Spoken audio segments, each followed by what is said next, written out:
Every time someone would call in and I'd ask them where they were wherever, and they'd say like West Virginia, I'd be like, so how do you get the show? And they're like, you've been on here for 9 years.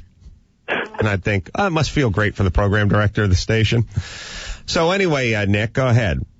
Yeah, I want to know if you ever did stand-up before, I know your story about making it on radio through Kimmel and all that, but I don't know if you done stand-up or what's your stance on it, if you like it or not. Okay, here's I have two major components that work against me in my character makeup for stand-up. I did try stand-up. I did do it periodically. I was sort of like a guy who was a good athlete who was attempting to play a sport that wasn't really his sport. Maybe you're Michael Jordan playing baseball, or maybe you're Roy Jones Jr. playing basketball, or what have you. I felt like I was a good comedic athlete, so I could basically hang in most sports, but I did not flourish.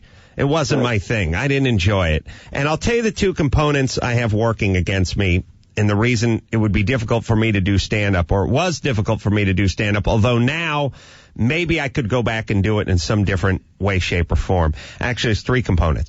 A, I'm lazy. I don't want to go do stuff on the weekend. The idea of going to Vegas and doing a show over the weekend makes me want to puke. I want to work on my cars. I want to work on my house. I want to spend time with my family.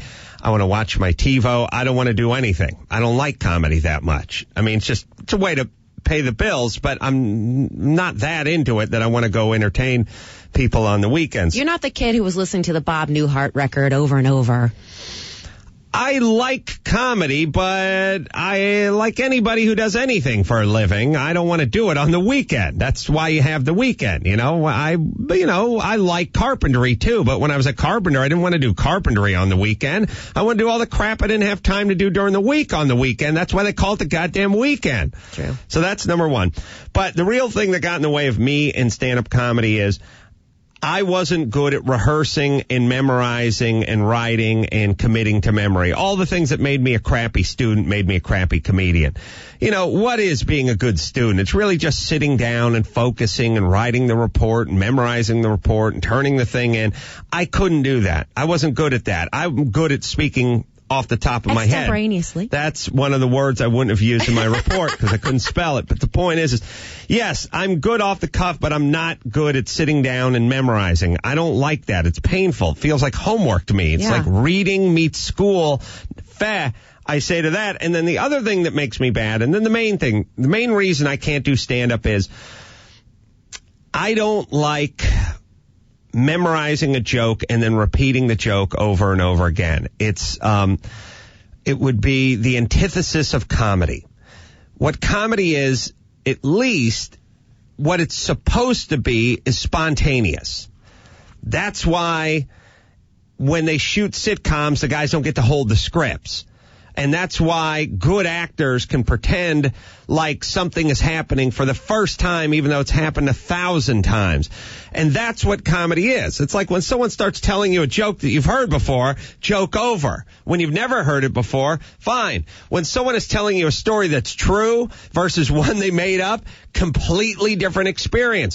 When you're watching a talk show and somebody chimes in and makes a quip or a quick remark that you perceive was based on the conversation that couldn't have been set up, that couldn't have been pre-rehearsed, it's a much heartier, more genuine laugh than it is when you think the guy's just sitting there doing his act. I didn't want to do my act. I felt self-conscious.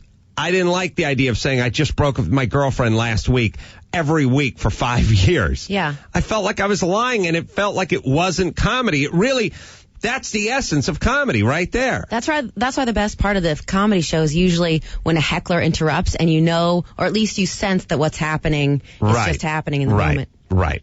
So that was my problem with stand-up. All right, we need to take a quick break. You have more questions. We have more answers. Let's see. Well, there's many questions. Someone's wife is singing Gary Puckett, and maybe we should cue up a little Gary Puckett.